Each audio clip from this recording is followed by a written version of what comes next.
সন্মানীয় ছাৰ বাইদেউসকল ইংটেবলৈ স্বাগতম জনাইছোঁ। এটি গুৰুত্বপূৰ্ণ খবৰ লৈ আহিছোঁ। হোলীৰ সময়তে চৰকাৰে বৃদ্ধি কৰিছে দৰমহা। গুৰুত্বপূৰ্ণ খবৰ এই মুহূৰ্তত কৰ্মচাৰীসকলৰ কাৰণে। 2024 চনৰ মাৰ্চ মাহত ৰাজ্যসমূহৰ চৰকাৰী কৰ্মচাৰীসকলৰ বাবে ডিএ বৃদ্ধি ঘোষণা দৰমহা বৃদ্ধিৰ বিৱৰণ সপ্তম দৰমহা আয়োগৰ। কৰ্ণাটক, অসম, মধ্যপ্ৰদেশ, ছত্তীশগড়, উৰিষ্যাকে ধৰি কেইবাখনো ৰাজ্যই 2024 চনৰ হোলীৰ পূৰ্বেই কৰ্মচাৰীসকলৰ বাবে মগজু ভাত্তা বৃদ্ধি কৰিছে। মাৰ্চ মাহত চৰকাৰী কৰ্মচাৰীসকলৰ বাবে সজীৱতা আৰু উদযাপনৰ মাহ, কিয়নো হোলীৰ আগত তেওঁলোকৰ প্ৰিয়তা ভাত্তা বহু পৰিমাণে বৃদ্ধি কৰা হৈছে।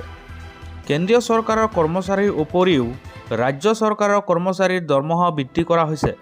কৰ্ণাটক, উৰিষ্যা আৰু অসমৰ পৰা আৰম্ভ কৰি মধ্যপ্ৰদেশ, ছত্তীশগড়লৈ কেইবাখনো ৰাজ্যই 2024 চনৰ মাৰ্চ মাহত কৰ্মচাৰীসকলৰ বাবে ডিএ বৃদ্ধিৰ কথা ঘোষণা কৰিছে। অসমৰ ডিএ 4% বৃদ্ধি। অসম চৰকাৰে ৰাজ্য চৰকাৰৰ কৰ্মচাৰীৰ বাবেও 4% ডিএ বৃদ্ধি কৰাৰ লগতে মুখ্যমন্ত্ৰী হিমন্ত বিশ্ব শৰ্মাই কয় যে ডিএৰ শেহতীয়া বৃদ্ধি 1 জানুৱাৰীৰ পৰা কাৰ্যকৰী হ'ব। ৰাজ্যিক কৰ্মচাৰী ক্ৰমে মে', জুন আৰু জুলাই মাহত। অসম বা আন ৰাজ্যৰ দৰে গুজৰাট চৰকাৰেও ৰাজ্যিক কৰ্মচাৰী আৰু পেঞ্চনাৰৰ বাবে ডিএ 4% বৃদ্ধি কৰিলে। ইয়াৰ উপৰিও ৰাজ্য চৰকাৰে কৰ্মচাৰীৰ বাবে ৰাষ্ট্ৰীয় পেঞ্চন আঁচনি NPSত অৱদান বৃদ্ধি কৰে।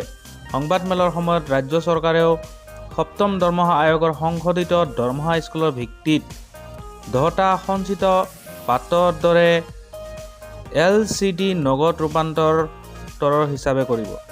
ওড়িশা ৰাজ্যৰ মুখ্যমন্ত্ৰী নবীন পাটনায়ক নেতৃত্বাধীন ওড়িশা চৰকাৰে ৰাজ্য চৰকাৰৰ কৰ্মচাৰী আৰু পেঞ্চনাৰসকলৰ বাবে মংগল ভাত্তা আৰু মংগল সকাহ 4% বৃদ্ধিৰ কথা ঘোষণা কৰিছে। এই বৃদ্ধিৰ লগে লগে মুঠ ডিএ আৰু ডিআৰ 46%ৰ পৰা 50%লৈ বৃদ্ধি কৰা হৈছে। ঠিক একেদৰে ছত্তীশগড়ৰ ডিএ 4% বৃদ্ধি।